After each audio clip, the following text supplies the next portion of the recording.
Olá, boa tarde. O Hamas responde à proposta dos Estados Unidos de cessar fogo em Gaza. O grupo terrorista concorda em libertar mais 10 reféns israelenses, mas faz novas exigências. A decisão de Donald Trump de dobrar as tarifas para importação de aço e de alumínio tem impactos para o Brasil. As taxas vão passar de 25% para 50%. A justiça condena Paulo Cupertino a 98 anos de prisão por ter matado o ator Rafael Miguel e os pais dele em 2019. E o frio, hein? Ainda atinge boa parte do sul e do sudeste do país. Em São Joaquim, na Serra Catarinense, a temperatura chegou a 2,1 graus negativos. As festas juninas pelo Brasil. Hoje começa o São João de Caruaru, no agreste de Pernambuco. Em Campina Grande, na Paraíba, o Arraial vai até julho com mais de 200 shows gratuitos. E você vai ver também a festa do Divino Espírito Santo em Alcântara, uma das maiores manifestações religiosas do Maranhão. O Jornal Hoje está começando agora.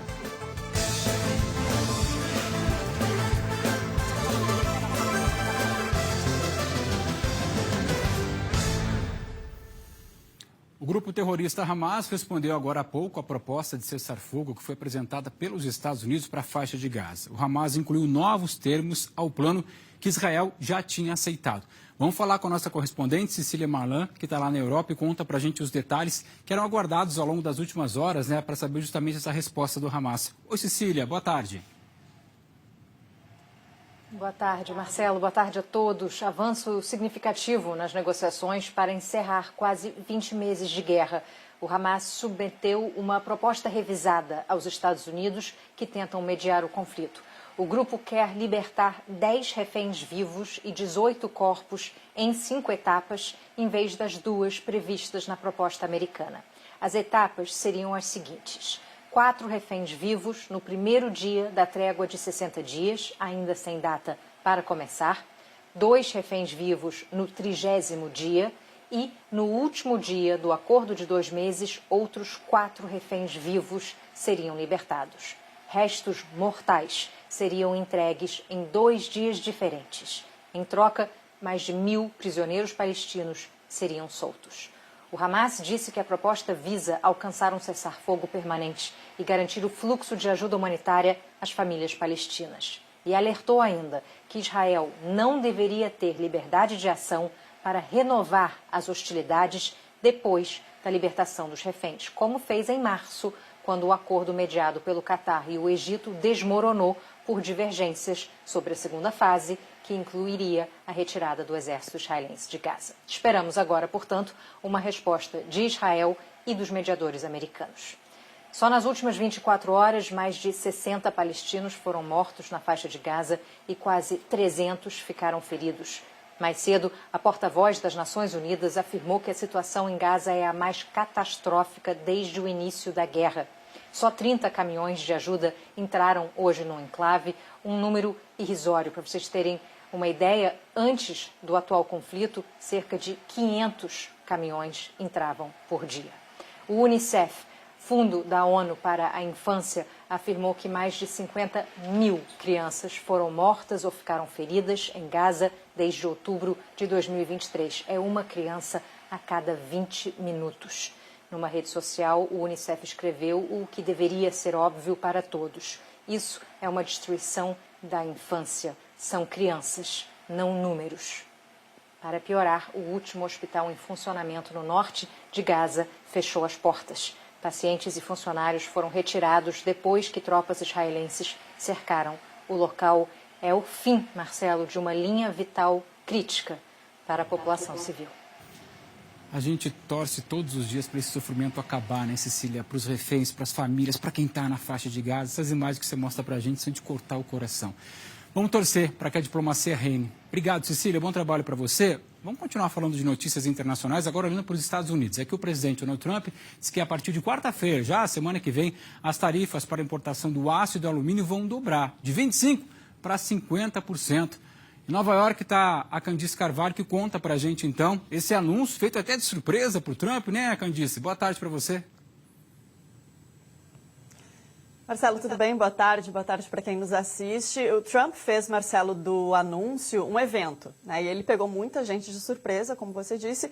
Ele foi fazer um discurso para trabalhadores numa siderúrgica no estado da Pensilvânia e lá ele disse que tinha uma grande notícia para dar. E foi naquele momento que ele anunciou as sobretaxas, primeiro sobre aço. Ele disse que ontem, inclusive, seria o melhor dia da vida daqueles trabalhadores americanos. Disse que ele ia proteger a indústria nacional com aquela medida.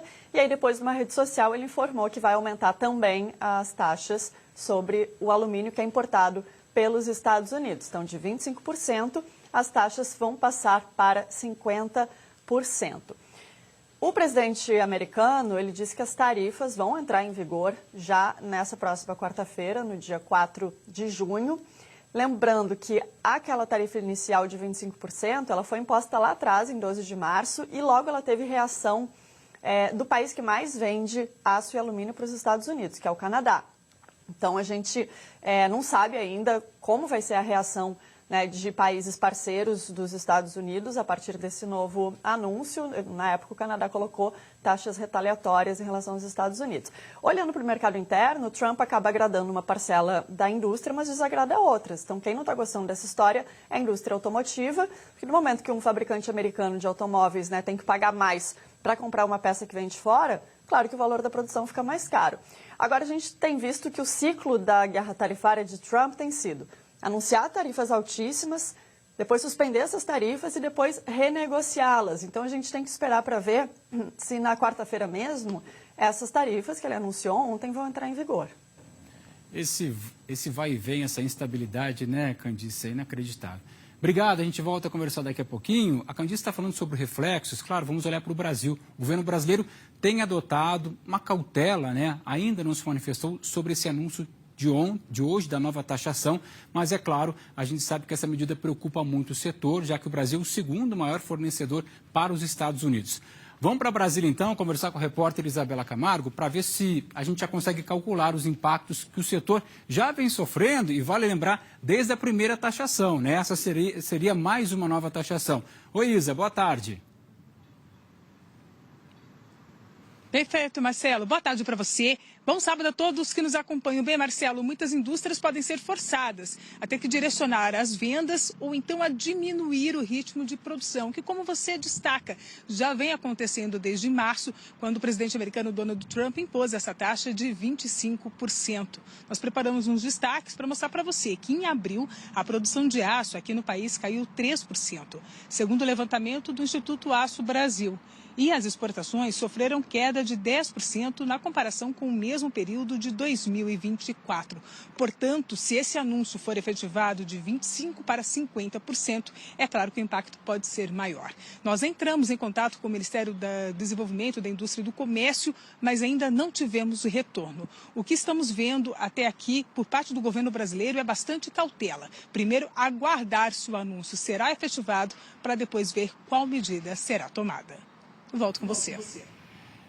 O governo brasileiro já tinha criado aquele grupo para acompanhar, né? Ali com o vice-presidente Geraldo Alckmin encabeçando. Vamos ver como é que vão ser as conversas até quarta-feira. Como a Candice lembrou, o Trump fica nesse vai e vem, vai e vem. Vamos ver se vai manter mesmo. Obrigado, Isa. Bom trabalho para você em Brasília.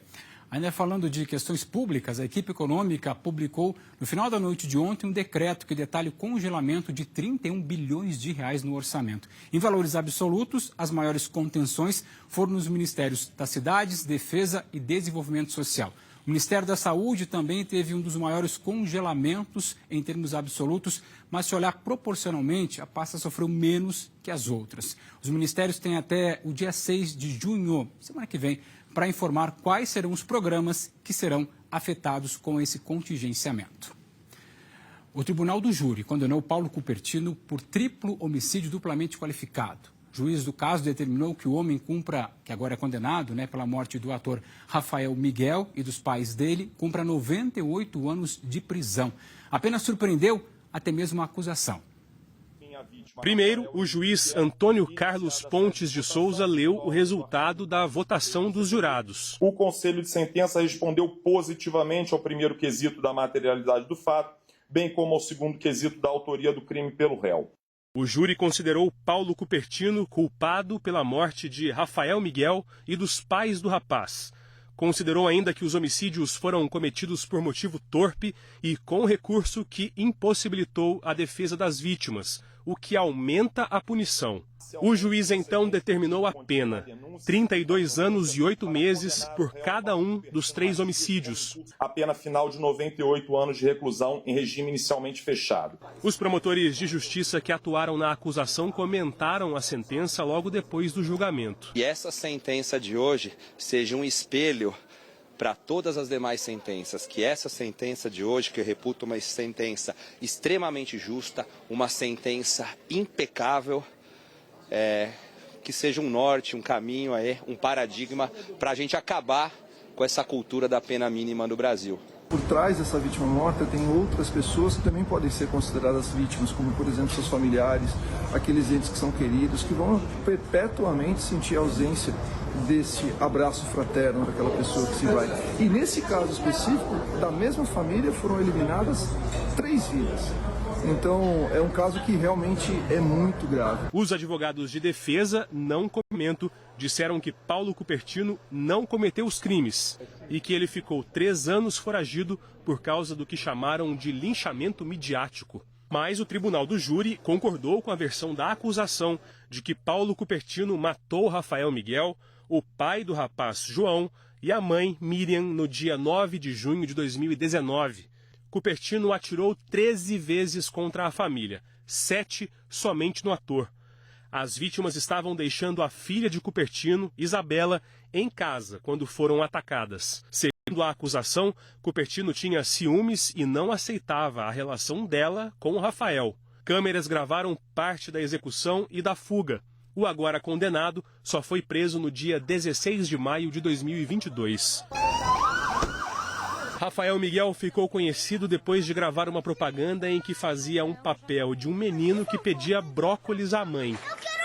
E por outros trabalhos na televisão.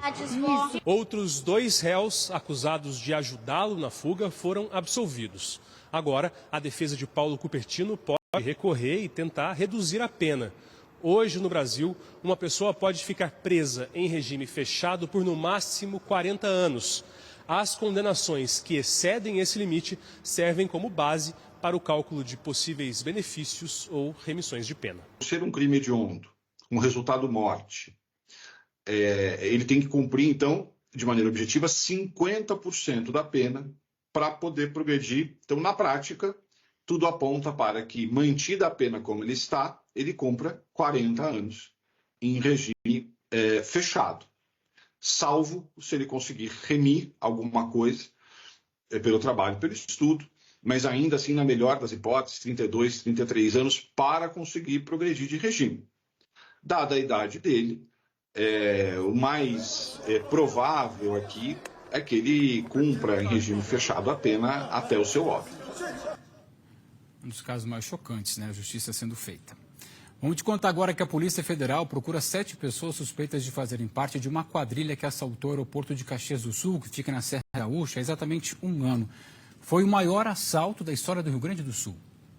Em 11 meses de investigação, a Polícia Federal indiciou 40 pessoas. Dessas, 27 foram presas e 7 são procuradas. E agora tem indícios de que o crime foi planejado e executado por integrantes do 1º Comando da Capital, o PCC. O assalto foi no ano passado. O dinheiro da Caixa Econômica Federal estava em um avião que foi de Curitiba para Caxias do Sul.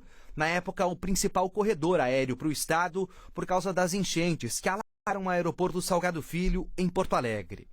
No ataque, os bandidos usaram viaturas e uniformes falsos para se passar por agentes da PF. O bando fez uma funcionária do terminal refém.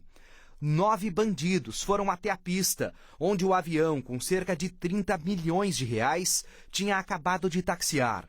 A quadrilha agiu no momento em que os carros fortes se aproximavam.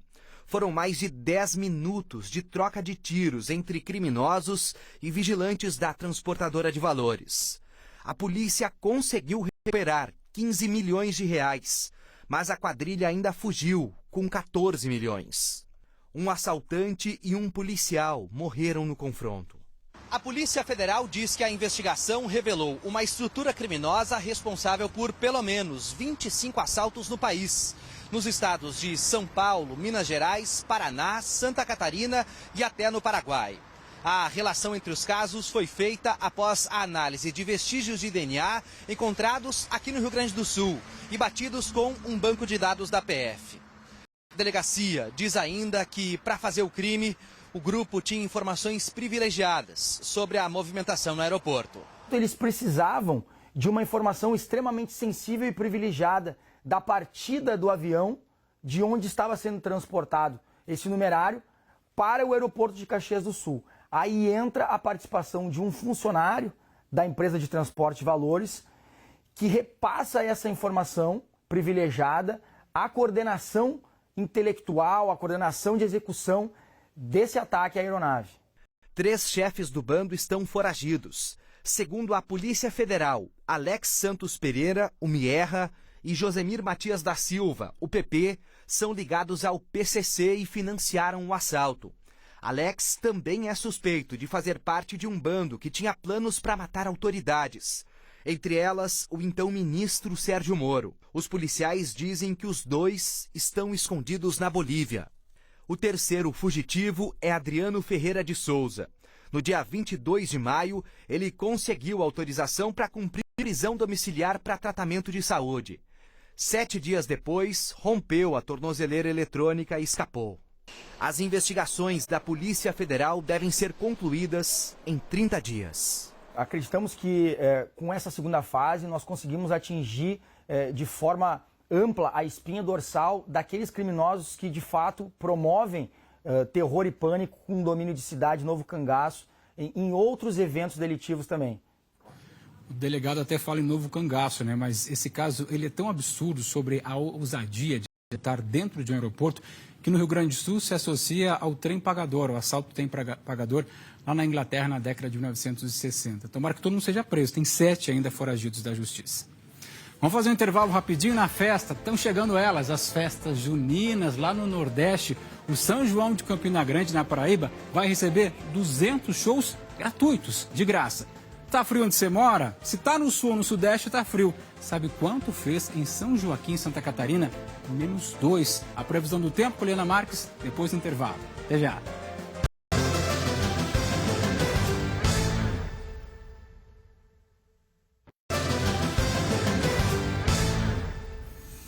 JH está de volta. Esta época de queimadas no Pantanal, um dos principais desafios é organizar o combate ao fogo. Por isso, uma iniciativa está ajudando a transformar ribeirinhos e pantaneiros em brigadistas aliados. O jornal hoje, inclusive, subiu o Rio Paraguai e acompanhou esse treinamento de perto em uma das comunidades mais isoladas de toda a região. O fogo é uma ameaça constante no coração do Pantanal, especialmente na época de seca, que começou em abril. A Serra do Amolar, na divisa de Mato Grosso e Mato Grosso do Sul, é uma das regiões mais remotas e preservadas do Pantanal. Mas como é de difícil acesso, quando acontecem incêndios aqui, o socorro demora a chegar. Só em 2024, o Pantanal perdeu mais de 2,5 milhões de hectares para chamas. E a Serra foi uma das áreas mais atingidas, muito por conta do chamado fogo de turfa, que pode durar dias por baixo da vegetação seca. Por anos, a deposição de sedimentos no solo, que fica com uma camada de 1,5 metro até quase 2 metros de profundidade, onde o fogo ele é extinto pela superfície, há vigilância, monitoramento, mas com qualquer mudança de temperatura, com calor intenso e ventos significativos, ela reacende, em qualquer região dessa. Então isso é sempre muito complicado e custoso o combate a incêndios no Pantanal, especialmente nessa região. Por isso, a saída foi encontrar uma solução local para impedir mais destruição. Moradores de 4 comunidades estão sendo treinados no Parque Nacional do Pantanal Mato Grossense. Por 3 dias, cerca de 30 ribeirinhos vão aprender a como prevenir e combater o fogo, assim como restaurar áreas queimadas e até usar softwares para localizar esses focos de incêndio. As brigadas comunitárias, elas são a primeira resposta. E quanto mais rápido você tiver essa primeira resposta ao fogo, a gente evita que ele se torne um grande incêndio florestal. Depois de algumas horas de explicações teóricas, é hora da ação. Olha o colega da frente, olha o colega da frente! desde 2020 que fez o curso. E a gente sempre combate o fogo aqui no Pantanal, né? E ajudando os brigadistas com o conhecimento que a gente tem. A capacitação é coordenada pela ONG WWF Brasil, em parceria com a Unesco, IBAMA, ECOA e Corpo de Bombeiros de Mato Grosso do Sul. Além do treinamento, foram doados mais de R$140 mil em equipamentos, como abafadores, soprador e de proteção individual. Dinheiro que veio do Fundo Emergencial da Unesco em Paris. O Pantanal é um bioma único no mundo, né?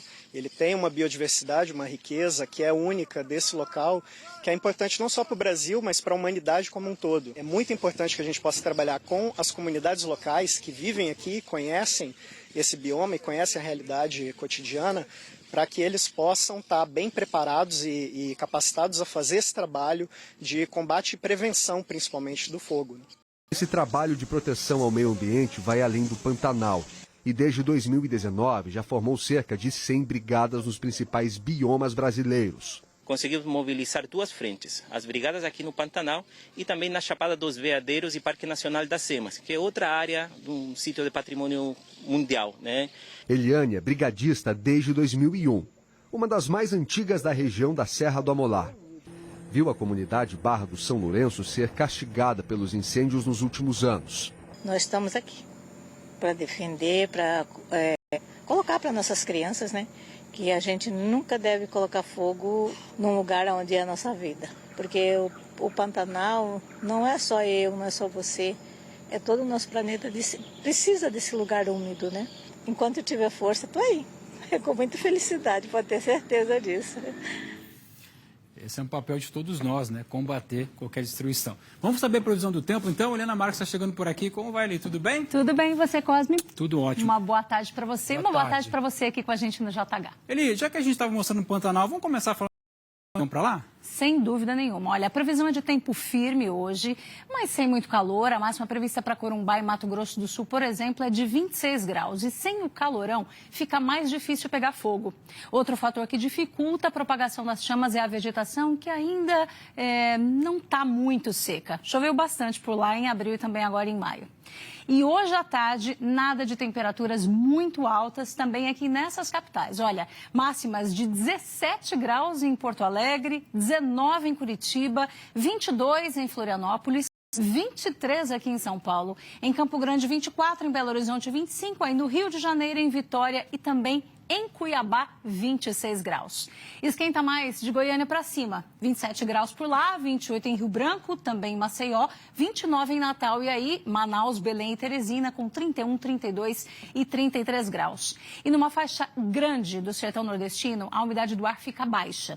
Os índices podem cair para menos de 30% em toda essa área, que também pega o leste de Mato Grosso, parte de Goiás e do Tocantins, incluindo Palmas de Brasília.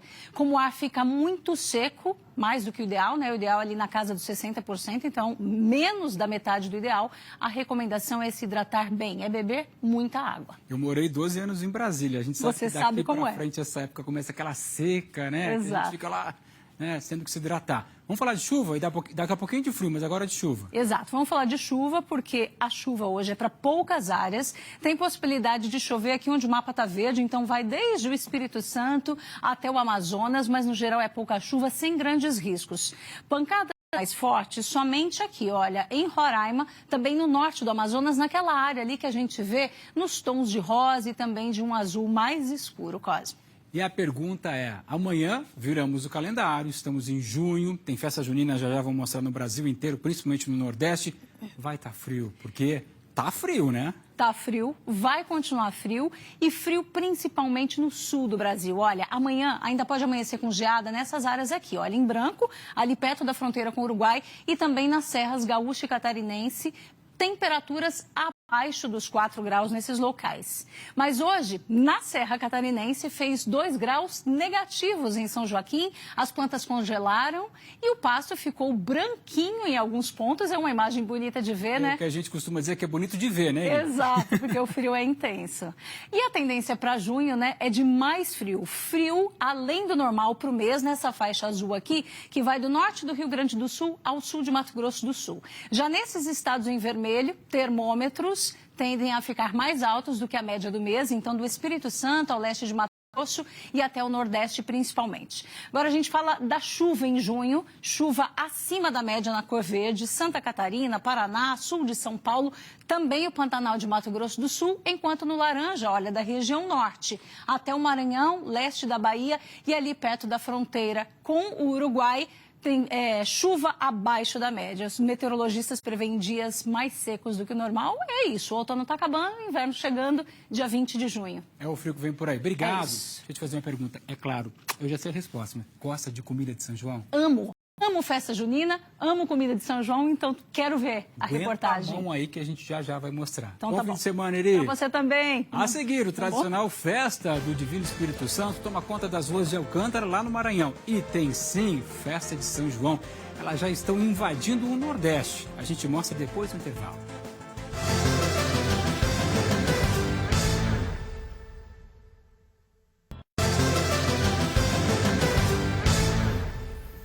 Tá chegando aquela época do ano que eu duvido que alguém levante a mão e diga, eu não gosto. Aqui no JH a gente gosta tanto que tem fogueira, tem bandeirinha. É isso, minha gente. Começa o São João. E já tem São João lá em Caruaru, agreste de Pernambuco.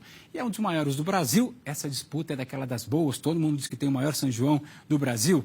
O que importa mesmo é que essa festa já começou na zona rural e agora vai para a cidade, capital do forró. Vamos para lá, então, saber como é que estão os preparativos para todo mundo cair nessa festa logo mais. Priscila Martins passou a manhã inteira nos contando. Já está tudo pronto? Boa tarde. Oi, Marcelo, boa tarde para você, boa tarde para todo mundo que está assistindo o jornal hoje, isso mesmo. Aqui, ó, os números já impressionam, é o próprio calendário que fala, são 65 dias de festa, gente, mais de 1.400 atrações. O JH está agora no palco do pátio principal, a gente está aqui no palco do pátio Luiz Lua Gonzaga, que é o polo principal da festa. Além desse, gente, tem mais 13 polos da festa, por aqui, por noite, olha só o tamanho deste local, 44 mil metros quadrados, viu? Por noite, passam cerca de 100 mil pessoas aqui para poder contemplar os shows.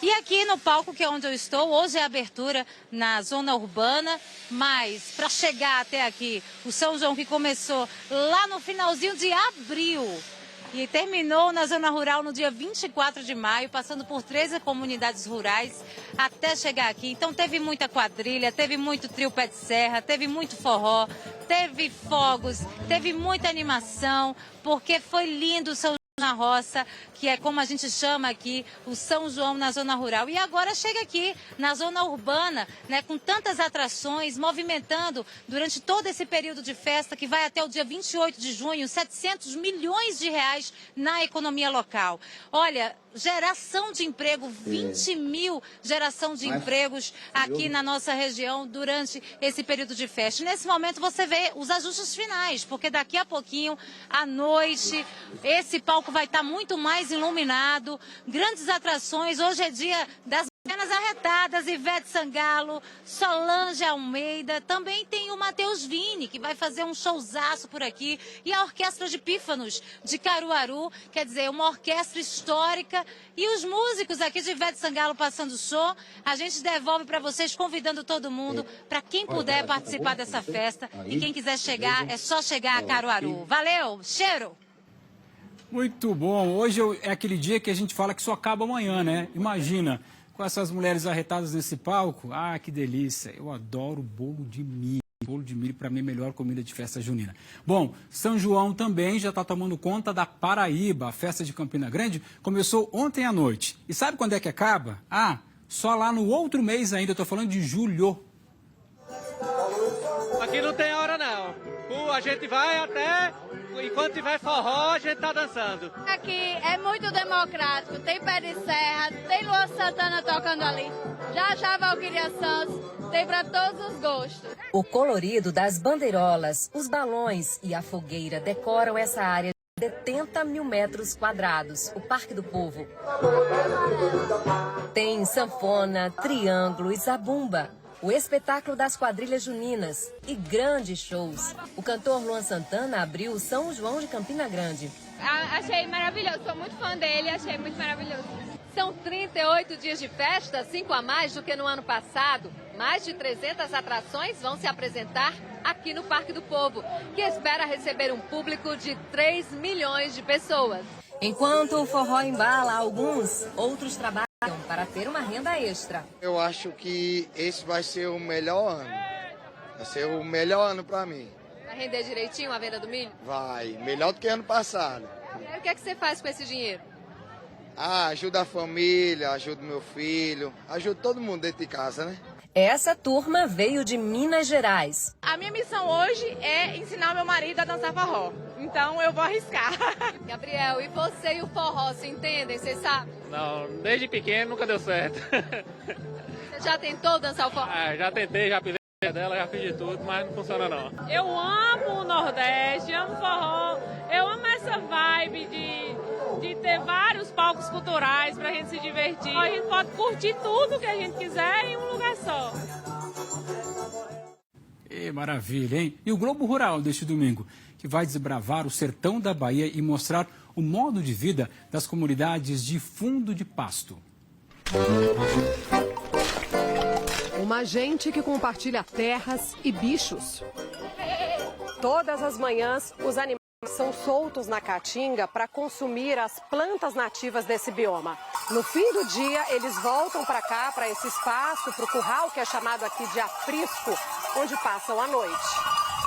Como é que elas sabem que é a hora de voltar? Quando elas também já estão de barriga cheia, já estão satisfeitas e vão voltando. Você vai conhecer como vivem as comunidades tradicionais de fundo de pasto. Mesmo reconhecidas por lei, ainda lutam para se manter nos territórios. A gente tem um modo de ser, de fazer, de viver. E aí a gente vai resistindo. Para mim, o domingo não começa antes de eu assistir o Globo Rural. O Globo Rural deste domingo vai no ar às 8h30 da manhã. E para a gente encerrar, vamos falar de mais festa, a festa do Divino Espírito Santo, que tomou as ruas da pequena cidade lá no Maranhão. Por entre ruínas e prédios históricos, a beleza e a força de uma tradição secular. A festa do Divino Espírito Santo é celebrada 50 dias após a Páscoa. É uma forma de lembrarmos, da presença constante do Espírito Santo sobre a humanidade. É uma herança portuguesa que aqui recebeu influências africanas. Durante os 12 dias, casas e sobrados são decorados como no tempo do Império. O cortejo do mastro do imperador marca a abertura do festejo. 2 dias depois, uma multidão toma conta das ruas para acompanhar o mastro do mordomo régio. Os moradores de Alcântara formam a corte, organizam a festa e escolhem crianças e adolescentes para representá-los. Haroldo é o imperador deste ano, mas é o João Pedro quem assume a realiza. É muito gratificante, né? É uma experiência muito boa.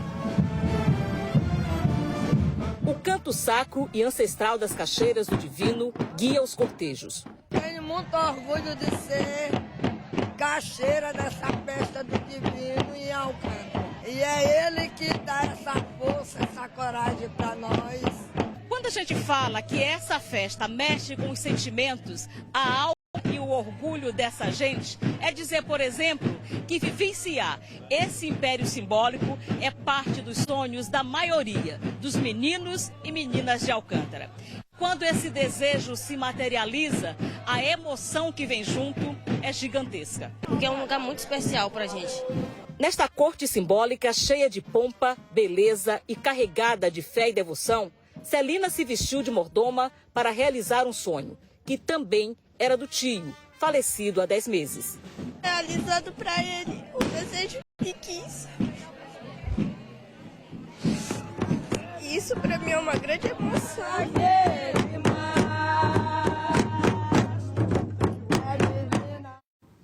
Que festa linda, hein? O Jornal Hoje termina por aqui. Para rever as reportagens é fácil, dá um pulinho lá no Globoplay. Outras notícias logo mais, Jornal Nacional. Boa tarde, bom fim de semana. Até a próxima.